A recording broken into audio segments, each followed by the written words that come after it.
자, 앞에서 소개한 그 신경망 그 알고리즘들이 굉장히 많이 활용되고 있는데, 그리고 그것을 훈련시키는 방법도 많이 있습니다. 뭐 많다기보다는 몇 가지 대표적인 방법들이 있다고 할 수 있고요. 그런데 그 요즘 세상에서 그래도 가장 많은 어떤 가치 창출을 하는, 좀 더 실생활에서 상업적으로 많이 활용되는 그러한 응용 분야에 활용되는 그 학습 방법들은 주로 지도 학습으로부터 기인한 경우가 많습니다. 영어로는 supervised learning이라고 이렇게 번역을 하는데요. 뭐 우리나라 말로는 그 지도 학습 말고 뭐 감독 학습 뭐 이런 식으로도 번역을 하는데, 같은 의미라고 이해하시면 되겠습니다. 지금 이 아래 표에 그 대표적인 지도 학습이 활용되는 응용 분야들이 있고요. 응용 분야들마다 그 지도 학습에 활용되는 입력과 출력이 정리가 되어 있습니다. 이 지도 학습을 하기 위해서는 항상 입력 X와 Y가 쌍으로 주어져서 그와 같은 그 훈련 자료를 가지고서 그 훈련이 가능해지는 건데요. 그 각 응용 분야마다 사용되는 그 소위 입력과 출력이 다르겠죠. 예를 들어서 앞에서 우리가 그 부동산 가격, 집의 가격을 예측하는 문제, 즉 부동산이 그 응용 분야라고 하면은 입력은 당연히 다양한 집의 특징들을 그 구성되어 있고요. 그리고 결과는 그 특징들에 해당되는 집의 가격을 예측하는 문제니까 출력값 Y는 그 가격이라고 볼 수가 있겠습니다. 또 유사하게 또 다양한 그 응용 분야가 많은데요. 온라인 광고가 또 다른 아주 굉장히 활발하게 활용되는 그 머신러닝 분야인데요. 여러분이 이미 그 인터넷상에서 경험을 많이 하고 있을 겁니다. 특정한 사이트에 들어가면 특정한 광고, 특히 내가 관심 있는 광고들이 많이 나오는데, 즉 그와 같은 그 신경망을 학습시키기 위해서는 입력으로는 그 해당하는 광고와 그리고 그 광고와 또 함께 들어가는 사용자 정보가 들어가고, 그 사용자가 그걸 클릭했는지 안 했는지, 그것이 바로 출력에 해당되는 겁니다. 즉 이와 같은 걸 학습시키게 되면 어떻게 돼요? 특정한 그 사용자는 특정한 광고에서 클릭한다는 것을 알게 되는 거니까, 그것을 그 클릭할 만한 것들로 우리가 광고를 채우면 되는 거죠. 그리고 또 하나, 요즘에는 그 사진 태깅이라는 응용보다도 있습니다. 우리가 그 핸드폰으로 또는 다양한 방법으로 디지털 이미지를 많이 그 얻게 되는데요. 그것들에 대한 설명을 우리가, 그리고 그 안에 있는 내용들이 뭔지를 인식하는 응용이 중요하거든요. 그래서 보통 이거는 이미지가 입력이고, 출력으로는 어느 객체에 속하는지 그 객체 번호, 뭐 특정 지어져 있는 번호 또는 레이블이 주어진다고 보시면 되는 겁니다. 그리고 음성 인식 분야, 요즘에 그 실생활에서 많이 활용되고 있죠. 그 입력으로는 오디오, 사운드가 들어가는 거고요. 그리고 그 사운드에 해당되는 그 텍스트를 문자로 이렇게 표현해 주는 그러한 응용이라고 할 수 있습니다. 그리고 기계 번역도 많이 활용되고 있는데, 특정 나라의 언어가 들어가서 또 다른 특정 나라의 언어로 출력이 돼야죠. 그러니까 영어가 들어가서 중국어가 나오는 그런 얘기입니다. 그리고 또 하나, 요즘에 자율주행이 많이 활용되고 있는 그 이제 곧 굉장히 일상적으로 우리 주변으로 그 사용하게 될 텐데요. 그 자율주행 같은 경우에는 굉장히 다양한 종류의 입력이 활용됩니다. 그 앞에 카메라에서 찍히는 이미지 또는 그 레이더 장치를 통해서 그 거리를 재는 그러한 장치의 그 입력장 그 기록 그 메저먼트라든지 그런 것들을 가지고서 다른 차 또는 다른 대상의 위치를 파악해서 결정을 내리는 그런 겁니다. 자, 굉장히 많은 그런 응용들이 있다는 걸 알 수 있고요. 각 응용마다 그 사용되는 입력과 출력도 다양하다는 걸 알 수 있죠. 그리고 또한 이와 같은 입력 출력만 다른 게 아니라, 실제로 우리가 다 배워보진 않았지만 다양한 종류의 그 신경망 스트럭처가 또 존재합니다. 그래서 예를 들어서 뭐 부동산이나 온라인 광고 이런 것들을 그 소위 응용을 하는데 사용하는 그 신경망은 보통 표준적인 스탠다드한 뉴럴 네트워크가 활용된다고 보시면 되고요. 이미지는 주로 이미지와 관련된 거는 컨볼루션 뉴럴 네트워크라 그래서 우리나라 말로는 뭐 번역도 하긴 합니다. 합성곡 신경망이라고. 그런데 보통은 컨볼루셔널 뉴럴 네트워크, 그냥 그 원어를 그대로 써서 그 약자로 CNN 방식으로 하는 경우가 많이 있고요.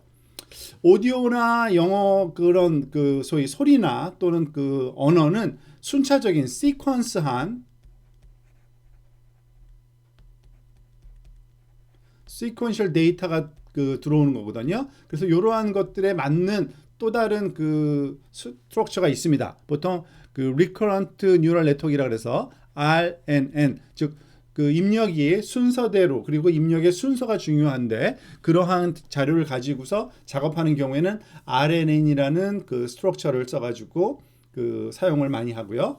자율주행 같은 경우에는 뭐 이미지 부분은 CNN을 쓰고 레이더 정보 같은 경우에는 또 다른 그 네트워크의 스트럭처를 쓰기 때문에 이렇게 단순하게 한 가지 그 구조라기보다는 조금 그 소위 커스터마이즈드 됐다 그럴까요? 커스터마이즈드 네트워크, 그리고 또 여러 가지를 써야 되니까 일종의 하이브리드 뉴럴 커스터마이즈드 앤 하이브리드 뉴럴 네트워크의 형태를 띠고 있다고 보시면 됩니다. 자, 이와 같이 굉장히 다양한 응용에는 그 분야에 적절한, 그 응용에 적절한 입력과 출력도 우리가 선정이 되어야 되고요. 그리고 또 그와 같은 특정한 문제를 풀기에 적합한 그 뉴럴 네트워크 아키텍처도 우리가 설정해서 그 선정해서 그것을 활용하는 방식으로 진행이 보통 되게 됩니다. 앞에 다양한 그 응용 분야에 따라서 그 특정한 그 신경망의 스트럭처가 사용된다고 얘기를 하면서 뭐 스탠다드 뉴럴 네트워크이라든지 아니면은 컨볼루션 뉴럴 네트워크 CNN이라고 약자로 쓴다 그랬죠. 그리고 리커런트 뉴럴 네트워크 RNN이라고 쓰는 이렇게 약자로 쓰는 네트워크들이 모양이 보통 이렇게 표현되는 경우가 많습니다. 스탠다드 뉴럴 네트워크 같은 경우에는 우리가 이해가 좀 쉽죠. 그림 자체가, 즉 입력 그 특징들이 한쪽 방향, 제일 왼쪽 방향에서 모든 노드 방향으로 전달이 돼서 거기서 계산된 결과값이 또 다른 노드로 전달되는 이런 방식으로 하는 것이 스탠다드 뉴럴 네트워크입니다.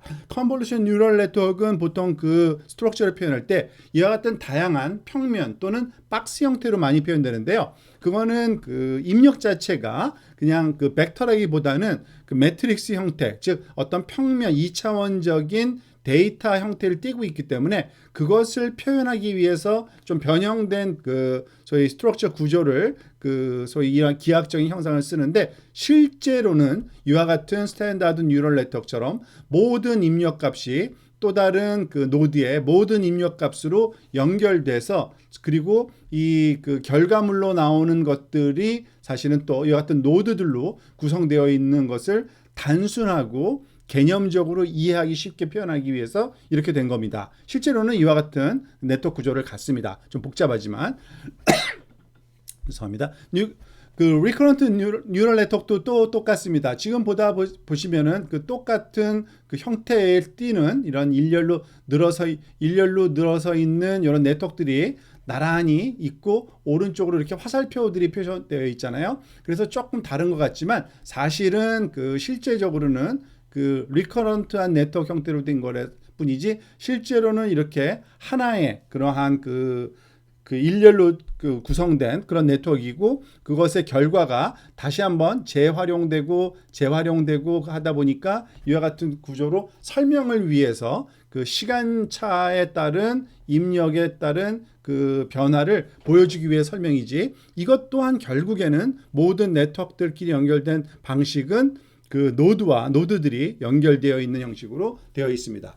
그 내용과 그 실제로 활용하는 방법들은 우리가 나중에 좀 배우겠는데요. 이와 같이 다양한 응용에는 다양한 그러한 구조를 갖는 네트워크로 우리가 적용해서 그에 합당한 그런 계산을 할 수 있도록 만든 그 다양한 그 아키텍처가 뉴럴 네트워크 신경망에 존재한다는 사실을 알고 있으면 좋겠습니다. 자, 이번에는 그 자료 타입에 대해서 좀 살펴보도록 하겠습니다. 우리가 슈퍼바이즈드 러닝, 지도 학습을 하기 위해서는 당연히 자료가 많이 필요합니다. 훈련시킬 자료. 그런데 이 자료에는 크게 두 가지 종류의 자료가 존재합니다.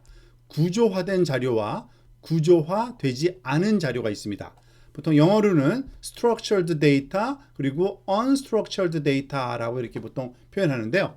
구조화된 데이터는 무엇을 말하냐면 뭐 가격 또는 연령 뭐 이런 것처럼 정의된 의미가 있는 자료, 정의된 의미가 있는 자료. 그러다 보니까 지금 왼쪽에 여기 그림에 나와 있는 것처럼 표로 정리하기가 굉장히 쉽죠. 즉 같은 의미를 갖는 그 값들, 사이즈에 해당되는 값들, 넘버 오브 베드룸에 해당되는 값들, 가격 값들, 뭐 사용자 나이, 뭐 아이디 넘버, 뭐 이런 식으로 그 어떤 의미에 해당되는 값을 그 테이블로 정리할 수 있는 그런 자료를 구조화된 데이터라고 얘기를 하고요. 반면에 구조화되지 않은 데이터는 주로 이런 겁니다. 그 오디오, 사운드 그 신호죠. 그리고 뭐 이미지 또는 텍스트 이런 것들. 지금 대충 보다시피 이 unstructured data 같은 경우에는 과거에 그 컴퓨터 프로그램에서 우리가 활용하기 쉬웠던 그런 그 소위 그 데이터들인데 반해 unstructured data는 보통 사람이 이해하기가 쉬운 거였죠.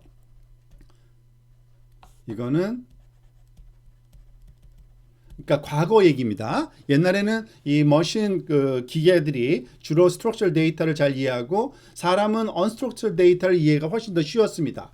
그런데 다행스럽게도 이제 뉴럴 네트워크가 이제 특히 딥러닝 알고리즘이 잘 그 동작하도록 개선됨으로 인해서 점점 더 이제 스트럭처럴 데이터뿐만 아니라 그 기계들도 이 언스트럭처럴드 데이터를 잘 이해하게 됐습니다. 즉 예를 들어서 뭐 그 오디오 그 레코그니션 또는 이미지 레코그니션 또는 텍스트 인터프리테이션이나 그 트랜슬레이션이죠. 그런 그 언어 번역이라든지 등등을 기계적으로 이제 할 수가 있어졌잖아요. 그래서 앞으로는 그 어느 것이 중요하다고 보기는 쉽진 않아요. 그렇지만은 그리고 사실은 그 아직도 그 상업적으로 굉장히 생산적인 그런 결과를 낳는 경우에는 스트럭처럴드 데이터가 많이 있습니다. 그러니까 예를 들어서 애드 그 광고라든지 아니면은 상품 선정 이런 시스템들은 다 스트럭처럴드 데이터를 잘 활용하는 거고요. 그렇지만은 앞으로도 많이 지금 개선되고 있는 것이 unstructured 데이터를 가지고서 그 인식 그 훈련된 그런 머신러닝의 응용이 점차 늘어나고 있기 때문에 어느 것을 더 중요하게 생각하는 게 아니라 응용에 따라서 가능하면 이 스트럭처럴 데이터와 언스트럭처럴 데이터를 함께 잘 활용해서 그 좀 더 그 생산적인 그러한 그 결과를 낳는 뉴럴 네트워크를 학습시키는 응용들이 점점 늘어나고 있는 추세라고 보시면 되겠습니다.